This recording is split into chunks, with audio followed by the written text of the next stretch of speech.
Hugh became part of this group about how long ago now? For GLLS? For just the 2-second lean when you met with Paul. Ooh, it would have been a year and a half. Okay, so a year and a half ago. And he has a really unique story because they have a business that does marine work, marine upholsteries, and they manufacture in China. And he's going to tell us a little bit about that, but I want to add that his mother has joined us here. There she is in the back, waving. And she is here to find out why Hugh is crazy at trying all this new lean stuff. And we wanted her to be able to join and see a bunch more crazy people to let her know her son is actually normal. Howdy. For those of you who aren't familiar, in small towns across the United States, howdy is an informal, how do you do? And normally you say it and other people say it back. So we'll try it again since it's the end of the day. Gonna get some blood flowing here. Howdy. Howdy. Hey, that works pretty good. All right. I wanted to first thank Rick and Angel for putting this on. I feel very, very humbled to be able to come here. And obviously Paul, wherever he's at, for starting all of this, but really all of you guys having the courage to come out and share everything. It's really, really incredible to be a part of this community. It's really amazing. And lastly, I wanted to thank the owner of my company, which is my mother, Carolyn, for coming.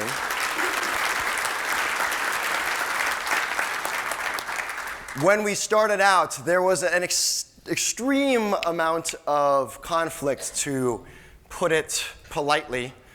And now that is not the case. Now we're pretty much going the same direction. So huge improvements, and it just took continuously driving the ball forward. So with that, I'll get into the presentation. I'm going to start off by telling you a little bit about myself, followed by a little bit about the company. Then we're going to talk a little bit about polishing a turd, how to do that, and the results from that. So I apologize. I'm just a hill person from Missouri, so I like things in simple terms. All right, about me, I was born in Missouri, Springfield, Missouri, to be precise. That is the home of Bass Pro. From age 10 to 18, I was at Missouri Military Academy. It was an all-male military school. After that, I graduated and went to Texas A&M University, where I joined the Corps of Cadets. And I decided that I did not like waking up early to go exercise, so I did not go into the military. Instead, I took my IT degree and went to work for an oil company, managing servers to make sure that the safety systems didn't allow the site to get all exploding. And then after that, I actually went to go work for ServiceNow in San Diego, which was a cool experience. Worked on enterprise-wide systems for customer support, and learned a lot about learning and unlearning processes. IT and lean actually kind of go well because it's all about process. And then I came to work for Springfield Marine, which is a family-owned business my father started in 1952. And we'll get right into that. It started off as a fencing company. It was Carnahan the Fence Man was the slogan. And after that, they cast their own parts because they could not get things reliably in the 50s in rural Missouri. People kept asking, hey, Garnet, will you cast this? Will you cast that? Will you cast this? Will you cast that? And eventually he picked up White and sold the company to him, and he spun off Springfield Aluminum.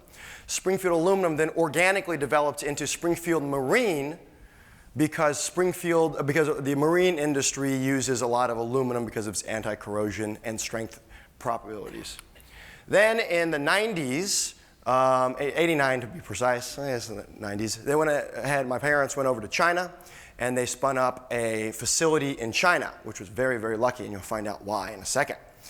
Most of my story is going to be taking place around this, which is now known as Jiangsu Carnahan, or JC for short. Then tragedy struck in 1999. The factory in the United States burnt down. And here's an actual photograph of it. And while that does look impressive, it's going to look a lot more impressive when down here in the bottom right corner, there's a small rectangle. That is a 60-foot telephone pole. So it was crazy. It was a huge tragedy. And eventually, they did rebuild the system the plant in the States, but it was more or less a warehouse at the time. So most of the story takes place in China, and we're going to jump right into that. When I showed up, this is a facility that is 100 meters long by 50 meters wide, and it's totally jam-packed full of inventory. There are about 8 workers in this room right now, and there's just inventory everywhere. The transportation waste was crazy. It was staggering. We were working 12-hour days, 7 days a week. No rest. It was crazy. So here's the way it looked before. There's inventory everywhere. You see, it's nice to have inventory because at the end, you just assemble it really quickly, and it's totally fine. So that's what we were all told. Here's that from another angle. These are just seats. You can see piles of inventory way in the back. This is about 2,000 seats in this picture. Here is our sewing department. We had about 30 sewers and massive amounts of batch work. In fact, most of the room was taken up with tables, just making sure that they could have the spot to put all the inventory. Here's our assembly line. It's kind of dark. I apologize. There's tons of inventory everywhere. It's one straight row, massive batch work. You can see they're doing the nice non-value-added activity of putting things nicely up. And then another angle, you can just see inventory everywhere. It's a good thing that nothing's precariously placed, so it could get knocked over. And the maintenance department. This is just a normal day. Yeah, the maintenance department, that wasn't special. So pretty much when I showed up, it was a gigantic pile of garbage. And here's what it looks like now. Just to give a sneak peek, we'll start at the end. Now we have color code, strong visual controls, identifying what blue bins are metric, green bins are standard, yellow bins are washers, red, which you can't see in the picture, are else. We have Kaizen foam drawers. If there's a tool missing, someone's currently using it. This is now the maintenance department. Very big difference than it was before. The mold department has their immediately used tools quite a bit, but these are all very small changes. But it's what I like to call polishing turd. That is a turd that was polished by Mythbusters, so thank you, Mythbusters, for having an awesome show. And we're going to get into a little bit about how we did this. And it was a very short time because we've only been doing lean a year and a half. And it is so simple. The president of Hawks told Paul-san, smart people won't believe how simple it is. So I'm going to give you half the puzzle right here, and then you'll have to wait to the end for the rest of the half. First thing is you need to have 3S time, sweep, sort, and standardize. And you need to have that every day for your people. Second one, you need to have a morning meeting, if you can. And the last one, you need to be humble. Your leadership needs to be humble all the way down. Anything that you have control over, if you're middle management, anything below you needs to be humble when you move this forward. And to be frank, excuses are like assholes. We all have them, and they all stink. Here's some of my favorites. We're in office, or we're in IT. The 8 wastes don't apply to us. Or we're in 6 locations. We can't have a morning meeting. My personal favorite, do you have any idea how much time we would waste if we did this every day? So, to give you some backstory, I approached the owner of the company and I said, I would like an hour of everyone's time to do 3S and a morning meeting. And then, of course, I had to explain what that was, and that was promptly laughed at. And so some haggling went back and forth, and I was able to secure 1 hour of time. At that 1 hour of time, I was told, we'll give you a half hour of every day. This will be a 6-month trial. I need you to understand that you are going to fail, and your production numbers will go down. But this is a lesson that you need to learn, and you need to learn humility. So this is for you to fail. Here's a half hour every day for 6 months. So I immediately called the man. I said, thank you. I left the office. I immediately called all my managers, 26 of them at the time, who had no management, no managers above them. They were kind of all running off on their own. And I said, we're going to be taking this time out of every day until Jiangsu Carnahan closes its doors for good because we're out of business. That's what I told them.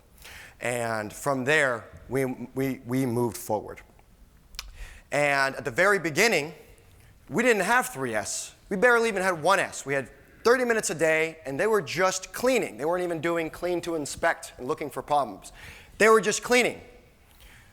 Even though they were just cleaning, we were able to eliminate 2 full buildings full of inventory that people were just working around and over, and got that scrapped and out of the way and was able to condense some of the footprint immediately.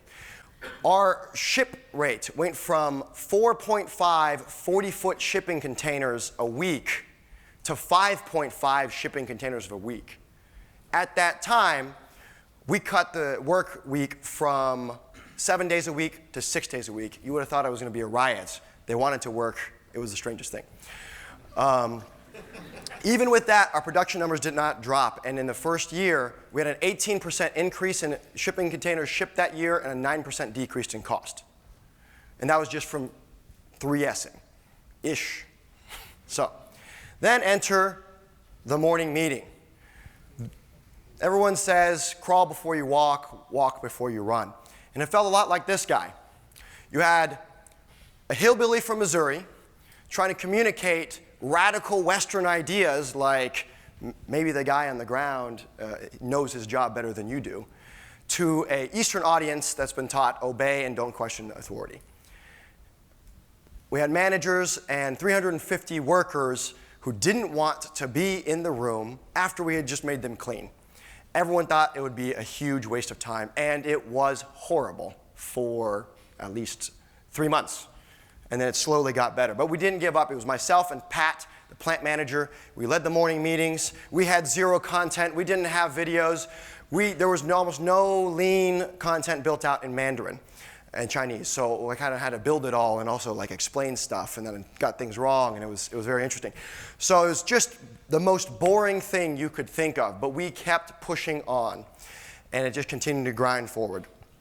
Eventually, we were like, oh man, we should get the production planning team involved. We're going to have them meet with the managers. The managers are then going to do some kind of 2-second lean improvement. The production people will film it, and we'll start having videos. And that helped increase. So the videos helped. The production planning team started to really understand what was going on, and the managers were starting to just barely understand. But for the most part, it was terrible, and it just lumbered on like that for a few months. Now, Paul came, I think it was his 3rd trip to our facility, and he looked around and he saw, Hugh, there are tons and tons of changes everywhere. It's great, but you're the only person that's doing it. Maybe Pat knows something, but really, you're the only one. It's like you're trying to push a train by yourself. It's just not going to work out very well. In fact, you need to clone yourself. You need to make 100 of you, and all of you need to be pushing this train all at the same time, or else this train will go nowhere. And I was like, Paul, that's the answer, thanks. And then he left, and I didn't know what to do. So things kept lumbering forward. Then I was watching CW Applied Technologies had a video of Ryan and Michael, Ryan recounting a story, Ryan from Seating Matters and Michael from Yellow Tools recounting a story, and it was Ryan's holy crap moment, which I'd like to share. Basically, he was visiting Yellow Tools, he was about to leave, got on the bus, and Michael grabbed Ryan's arm. He said, lean is about developing people. It's about developing people. And Ryan said, yes, I've heard that before. And he said, yes, but you have not internalized it. Internalize it. Lean is about developing people. And that's when it clicked for Ryan. And at that moment, it clicked for me. I took what Paul said, and I took what was kind of working, the changes in the evolution of things that were working here for the morning meeting, and I combined them together, and I was like, oh my gosh, this is exactly what's going on. So I hopped on a plane, went to go see Seating Matters, and spent 2 days with them, and it was awesome. Then we came back and reworked the morning meeting, and this is what we came up with. The biggest thing that we were missing out of this was the develop your people part. Even though every single lean video continuously says that everywhere, totally missed it for whatever reason. Develop your people. We didn't quite know how. So it's important for you to have 3S time, to have a morning meeting, and to be humble, but you need to use that to develop your people properly. And that's the missing ingredient. So now, Jiangsu Carnahan every single day now spends enough productivity time to hire a new employee and pay them for a full month. And our managers know this, and their job is to recoup that. So we changed our morning meeting process, and what we did was a process that this is actually from Cass Tailored. Tucker Cass shared it with me, called Head, Heart, Hands. If you train your guys, then their heart will eventually believe it, and their hands will naturally do it. For the last year at that point, I had just been trying to start at hands. Everyone tries to start with the tools. Everyone says, oh, Kanban this, and Kaizen foam that. And it has some benefits, but it's not the best. So we redid the morning meeting, and basically the employees were responsible for coming up with their videos. The managers shot the videos. The managers then developed the morning meeting. They have a rotation every 2 months. They'd come up once. So they understood that they needed to get their job that day was to get all that value back. And Pat and I, who were experts at lean at that, were not experts, but we were far more better at seeing waste. We took a total step back and out of it and just let the logistics flow. It was the first process in the entire company that organically runs itself without any supervision. It just runs itself. So that's the way it is. And so here is what the morning meeting looks like now. All right, we're getting ready for the morning meeting. This is the new morning meeting. This is the deluxe morning meeting.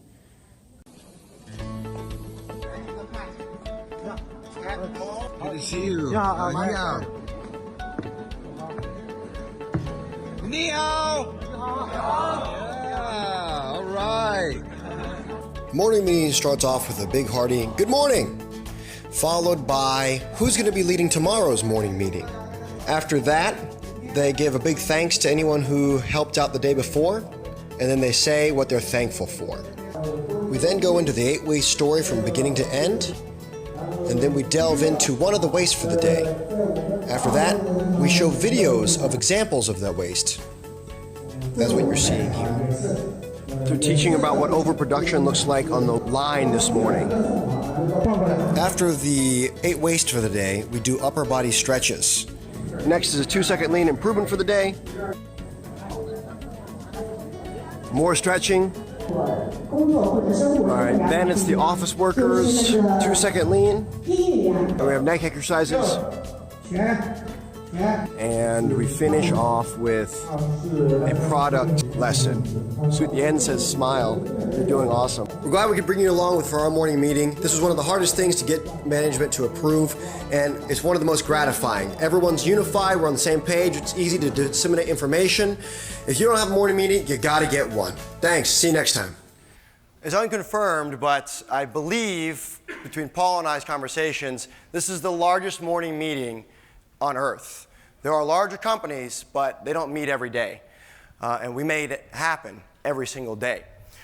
And so there's that. And this was developed after visiting Seating Matters, which I believe was just it feels like it was 4 months ago. But here are some results, and we can get into that, of what it looks like now. Bins tilted up, wheels on everything. You have labels on rolls, more wheels. Things are tilted so they can reduce their motion. Good labeling, strong visual controls. A way to sew and not have a big bundle and mess of zippers everywhere. More wheels. This is actually straight from Seating Matters. It's a way to handle trash during the sewing operations. Things are tilted so you can reach directly in and you don't have to go forward and down. Strong visual controls. Trash cans next to the work areas. We used to do this on the floor. Now everything's waist level and there's a machine that does it. Our office has wheels on everything. You need more strong visual controls so you know exactly what it is, standardized across the company. All of the things that you've seen in this video happened in 1 month.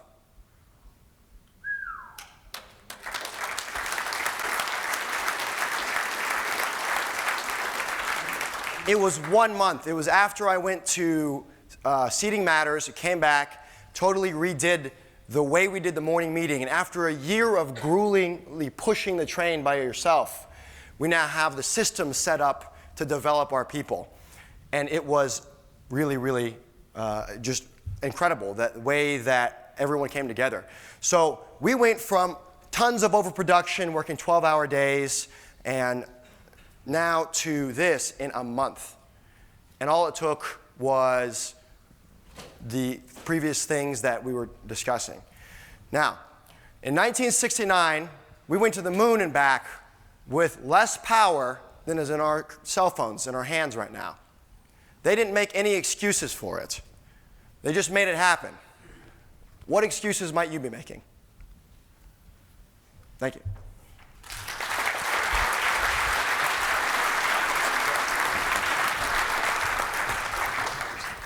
So anyone have any questions for Hugh?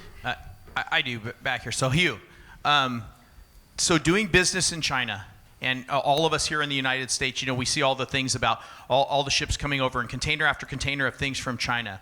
What things as a business in the U.S. or in other parts of the world should we be concerned at how successful that they're being over there, and this process that all this journey that we're all on? How important do you feel this is to be competitive? Because you obviously see lots of companies in China. Sure. In 1989, when they started the company over there, it was 21 Chinese laborers for the cost of one U.S. laborer. Today, it's 3.7. We can absolutely beat that with lean, easily. Smash it out of the water, easily. One piece flow can easily do that. It's super, super critical that our process really guides it, because raw materials are the same cost everywhere. And if you can develop people to just knock it out of the park, then you can easily go up and compete with the Chinese companies. I have some more to say. It's really, I came from Taiwan, and we under the Japanese rule for a long time, my parents. So we respect the Japanese very well. Chinese is not, because there is a history hatred. But I think the Chinese people, most of the Chinese people, I should say all of the Chinese people, the little one, are very hard worker. That's the reason why they can successful. Everybody going there, however you bend them, the worker, they will follow you. It's just difficult for the government side. But I think when we went there, I done it, Hugh's father and I, we went there 87, didn't done anything. 89, we see all those rise, but we are lucky enough 3 days before the tank that we went out. But we decided to stay, so the government is really help. We are really appreciate that we stay. And when we went there, we started in 1990. Hugh almost was born there. And you know, we have to take the toilet paper. Can you imagine that? China was that poor, and this is in Shanghai. So after 10 years, 20 years, and now it's 30 years, he's almost 30 years, and look how Chinese become prosper. It's because of they have very high education, and also their hard work.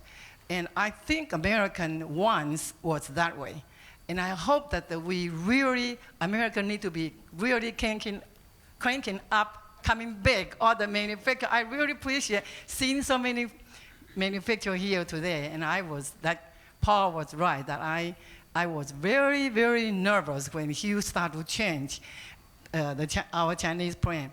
We used to see a lot of the inventory or production on the production table. Now we didn't see anything. Really didn't see anything but the box, the finished box right next to there. And with our local, the city mayors and the newspaper and TV all come to see us. Really proud of Hugh, but I was really scared in the very beginning. And now we have him to change to American. Now American side is really scared, so I didn't in charge American side, so I let them do whatever he can do. I know he can do it. I think the base that investment that I have Hugh, because I didn't have time to take care of Hugh, so I put him in the military school. So he was there 8 years, and then plus the 4 years in Texas A&M. So I think that's the discipline for the boys, maybe even the girls. That's the very successful for anybody. You are educating, discipline your children, spank them. I don't know whether this is not able to spank them now, but he used to be all right to spank. That's the reason it turned out to be. He was very, well, anyway, he is good, and very good. And I think that's very appreciated. And I do really appreciate all these Rick and Angel that really helped put all this together. And I really surprised, and I really opened my eyes, and I realized that Hugh is doing something that is so remarkable. Thank you so much.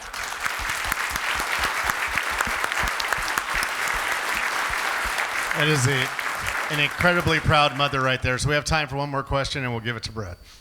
You were talking about having the world's biggest morning meeting, and it's a question I run into all the time. Where people are like, oh, I have 100 people. Do I get them all together? So, I mean, just quick, how does that work? Tell me how that works. How do you do it? Well, first off, you need a room to do it in. We kind of created that room by rearranging the shop floor, and then we put everything on wheels so we could kind of push stuff out of the way. And the cheapest, quickest thing we could do is go buy garbage DJ equipment as quickly as we could.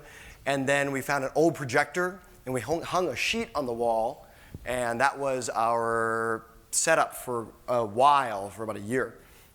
Okay, so for clarity, you basically are running the same morning meeting with how many people? 350. Jesus, okay, so 350 people. That I'll be running at my company with 20, but you didn't make an excuse when you had 300 people. That's correct. I didn't know, actually, Awesome. I had no idea that it was difficult at all, because Paul's book was like, yeah, just do it. And I was like, all right, we'll figure this out, we'll do it. And he was like, I'm pretty sure this is the biggest thing. So that's pretty much it. It was, I'm working with a brewery in Xi'an, China. He has actually a building, his company's in 6 locations. I'm helping him work through that process as well. We had some hiccups. We actually had to do 3S time first, followed by the morning meeting, because a lot of workers were non-compliant. They wanted to have we do the morning meeting first, and then done 3S time, they would just start working. So we just had to make it so annoying that if they started, they'd have to stop. So that was an intentional sandbagging of the work. So I mean, it's different for everybody. You just kind of work out how it works. It definitely didn't start like this. It was a gradual development, and organically it just kind of grew and grew and grew. And I think Ryan talks about it a little bit, which is at some point I had to step back and let it run itself, and let it work out its kinks. I'd say the morning meeting definitely was aimed at developing the people, and that really was it. It was the fact that they were running it, they were engaged, they were teaching, they were shooting the videos, and it was the people that were teaching it, when they shoot the videos, when they train, that is when they learn. They have 90% retention. When you're just sitting here listening, you only have 10% retention. So that was the biggest difference. When I stepped back, Pat and I stepped back, and it just ran itself, you suddenly had massive standardizations that could roll out within a month, and massive label changes, and oh, hey, someone else came up with this, and oh, pen caps need to be pointed down, and it just all rolled out, one after the other, and it just came organically. So one size doesn't fit all. It needs to be what works for your company. So Hugh, before you leave, actually, I'm going to ask a question, but I'm going to tell a little bit about our company. And so, and the reason I bring this up is you mentioned in it the challenges about cutting production time to do 3S and M morning meetings. So at Phenix, we actually currently work an 8-hour day, but we only have 5.5 hours of scheduled productivity, 5.5 to 6. And that is because we have our 30 minutes of 3S, about 30 minutes of a daily meeting. And we also have a requirement that they spend 30 minutes per day on personal development. And so it works out to, it's not every single day. We have a minimum that you have to do, but that time is spent on developing themselves to become more effective in the business. And so we do other things. We've extended the amount of break time, so not 10 minutes like is required by law. We have 15 minutes. We even do meditation in the afternoon, which it's funny because it's mainly the production guys that come in for meditation, which you wouldn't typically imagine. But the number one question I always get, so when we do our tours, we have them on Tuesdays and Thursdays, we have people come through, and at the end, I'll go and meet with them, and you have any questions? And they say, how do you possibly keep up your production by only working 6 hours a day, and or 5 hours a day? You're losing so much productivity. And my response typically is, you're a fool if you think your people are working 8 hours a day. Right. If your people work 1 hour a day, you're lucky because they're miserable, because you haven't invested in them, you haven't put any energy into them, you haven't empowered them in any way. And we get a solid 5.5 hours, maybe 5 some days. I mean, it's California, weather's nice, things happen. But at least 5 hours, 5.5 hours a day of solid, hardcore work. They give it their all every single day, 5 days a week, plus the amount of effort they put into their own development and things like that. And so, Hugh, kind of the question or the additional comment I'd say is, what's your response to them now, the naysayers? I'd say that's actually the way I started the meeting. I said, when I asked for the hour, I said, I can take 2 hours out of everyone's day. We'll get the same amount of stuff out the door, I promise. But it's definitely something similar along those lines. Training your people is the shortcut. Developing your people is the shortcut to having all of this time and productivity. Saying, hey, we got 15 minutes for you to go solve the problem that's really annoying you. And you're the expert. You've ran 800 pieces of pipe yesterday. I've ran 6 in my life. You've ran 10,000 this month. You're the expert. I'm not the expert. You fix it. I'll train you for, we'll invest in you, but you go and figure it out because, well, I don't know. You know far better than I do. And taking that time to develop your people is where you gain all that productivity back, because most people, even though they were in grade school and high school, unless you were like in Boy Scouts or had a coach for some team, rarely, in the United States at least, does anyone actually invest in you and say, hey, how are you doing? Coach you. Hey, last week it was this. What are you thinking now? Is there anything you need help with? Most people don't do that. And if you make the time to do that, it'll pay for itself tenfold. It's just hard to quantify on paper, so people don't believe it. Excellent. Wonderful. So thank you, Hugh. That was an incredible presentation. We appreciate it.